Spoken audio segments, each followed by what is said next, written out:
میرے محفوظ اپنے نفس کو تقوی الہی کی نصیحت کرتے ہوئے آپ سب کو تقوی الہی کی نصیحت کرتا ہوں اور ان کے لیے مہینے کے آخری ایگزام ہیں اور دھیرے دھیرے ایک مبارک مہینہ سے رخصت ہو رہا ہے، لہٰذا طریقہ یہ ہوتا ہے اور قانون یہ ہوتا ہے کہ جب وقت کم باقی رہ گیا ہو تو سب سے پہلے گزرے ہوئے دن میں جن کاموں کو ہم نے انجام دیا ہے یا جن کاموں کو ہم نے انجام نہیں دیا ہے اس کی بنسبت وہ انسان اپنے نفس کا محاسبہ کرے کہ ان اہداف کو ہم نے اس مہینے میں یا ان دنوں میں جو گزر گئے اس میں حاصل کیا یا حاصل نہیں کیا۔ اور اگر دیکھا جائے تو سب سے اہم چیز جو ان باقی ایام انسان کے لیے ضروری ہے، جو کہ جب وقت کم رہ گیا ہو تو سارے امور کو سارے کاموں کو چھوڑ دیا جاتا ہے اور اس کام کو انجام دیا جاتا ہے جو سب سے زیادہ اہمیت کا حامل ہو، کیونکہ یہ پورا مہینہ اور خاص طور سے اس مہینے کی یہ آخری ایگزام جو چل رہے ہیں اور آخری جو ایکسٹرا چل رہا ہے اور ظاہر ہے یہ بھی بہت ہی تیزی کے ساتھ گزر جائے گا، لہٰذا اس میں یہی دو کام انسان کو اور ہم سب کو کرتے ہیں۔ ایک تو اپنا محاسبہ کرنا ہے کہ گزرے ہوئے ایام میں ہم نے کیا کیا اور کیا ہم نے اس مہینے میں حاصل کیا اور کون سی چیزیں رہ گئی۔ اور دوسری چیز جو سب سے اہم ہے وہ یہ ہے کہ انسان یہ نہ سوچے کہ وقت بہت زیادہ کم رہ گیا ہے، کہ فرصت بہت کم باقی رہ گئی ہے، لیکن چونکہ اہل بیت علیہ السلام کی فرمائش اور قرآن مجید کی جو آیات کریمہ ہے وہ ہمیں اس بات کی تعلیم دے رہی ہے اور یہی سکھا رہی ہے کہ انسان اس کم وقت میں بھی اگر متوجہ ہو جائے تو پھر اس کم وقت میں بھی بہت ہی عظیم چیز حاصل کر سکتا ہے۔ ہماری استغفار کو قبول کرنے والا ہے،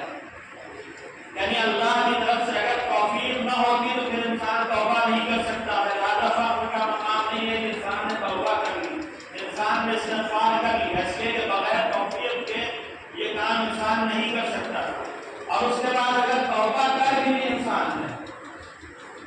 متوجہ بھی ہو گیا، انسان کو توفیق بھی مل گئی اور انسان اپنے گناہ پر شرمندہ بھی ہو گیا اور اللہ سے معافی بھی مانگی، باقی اللہ قبول کرے یا نہ کرے۔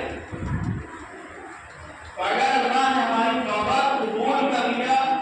یہ ایک دوسرا کام ہے پروردگار عالم کا، گناہگار ہونے کے باوجود بھی، خطاکار ہونے کے باوجود بھی، معصیت کار ہونے کے باوجود بھی پروردگار عالم نے اپنے بندوں سے وعدہ کیا ہے کہ اگر تم نے ظلم کیا ہے اپنے نفوس کے اوپر، اگر تم نے اللہ کی معصیت کی ہے، اگر تم نے خطا کیا ہے تو ابھی بھی موقع ہے تم اللہ کی طرف پلٹ آؤ اور اپنے گناہوں کے اوپر، اپنے خطاؤں کے اوپر، اپنی معصیتوں کے اوپر شرمندہ ہو جاؤ اور اللہ کے حضور میں حاضر ہو کے اپنے گناہوں کی معافی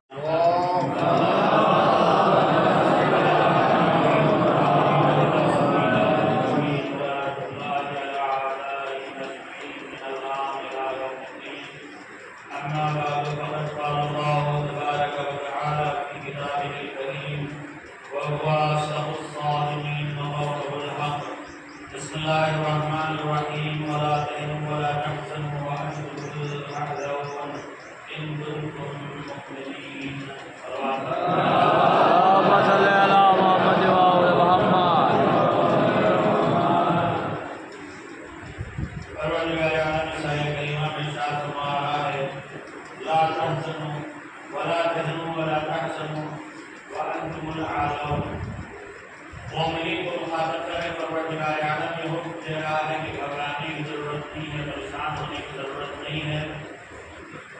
اور اپنے آپ کو تم کمزور محسوس نہ کرو، ولا تحزنوا، اور تم پریشان نہ ہو، رنجیدہ نہ ہو۔ کیوں؟ ان کنتم مؤمنین،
چلو